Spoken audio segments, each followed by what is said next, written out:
Hello, my name is David Wilkinson. I have recently retired as a superintendent in the Greater Manchester Police Force, a position I was extremely proud to hold. I'm now a member of the Crews Lecturers Association. I'm an experienced public speaker in a range of settings such as universities, public events, briefing VIPs, and even as a Master of Ceremonies at a wedding in New Zealand.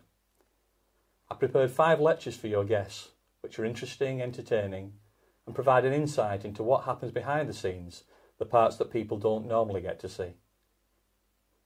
All of my lectures have a personal connection to me, my career, my family, and my personal interests. My first lecture is A Day in the Life, Policing the Salford Riots. Here I look at my personal experience of being the senior officer in charge at the time of a major incident such as a riot. I take a sometimes humorous look at one of the busiest weeks of my life, which started with a fatal plane crash, a number of firearms discharges, and culminated in a full-scale riot, which received national and international attention. I explore the need to keep a smile on your face, working as a team, and the real impacts this can have on people.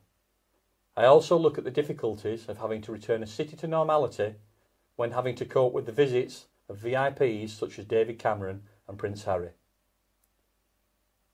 My second lecture is My Gang's Bigger Than Your Gang, Targeting Organised Crime. Starting with a look at Salford's first gang, the Scuttlers, I show the similarities with the activities of modern day gangs. I highlight some of the problems which allow today's gangs culture to flourish and share some of the successes and failures of modern day policing methods. I then give an insight into the new approach to organised crime involving 26 different agencies which won awards and was recognised by the Home Secretary. There are parallels with the Untouchables approach which targeted Al Capone. I also share the threats that success can create when I explain how we had to bring back armed robbers from Spain on an EasyJet flight. My third lecture is Police Training, Rising from Ashes to Ashes.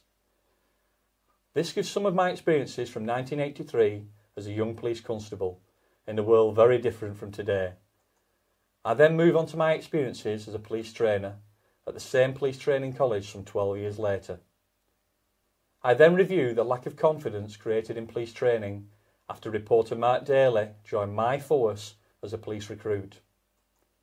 Panoramas, the secret policeman, meant that police training had to change, and fast. As a chief inspector, I was given the task of totally changing the way that police officers were trained. I tell of my personal dealings with Chief Constable Michael Todd, who sent me to the Home Office cap in hand so we could have the Rolls-Royce training package. Lastly, I show how I was lucky enough to arrive on the day that David Blunkett had resigned and had to rush through my presentation with the Police Minister with Tony Blair waiting in the wings. Lecture number 4 is Policing the Miners' Strike by a coal miner's grandson. My grandfather spent 31 years working in the pit. In 1984, as a young officer, I was placed on the opposite side that my family had been for many years. I tell the story of how my grandfather was forced to leave the RAF to work in the pit and a little of the history of our local mines. I give my experience of working the strike and how the relationships between local police and miners were changed by the involvement of police and miners from other areas. There are some amusing stories of everyday interaction and the contrast between the policing style of the 1980s to today. I also look at the battle between the miners and the government and how it was to change our communities forever.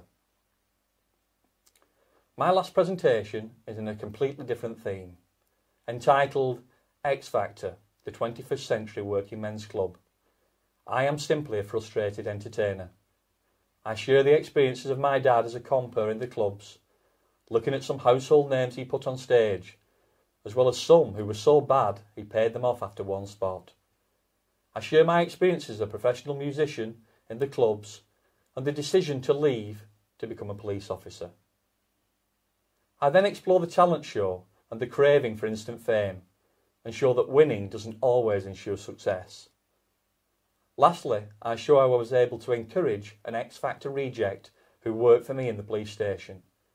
How with an injection of confidence, she was able to give it another go, get a record contract and a #1 single. Thank you for taking the time to listen to me. I hope you will see that there is diversity in my lectures, which will serve to enhance the cruising experience of your guests.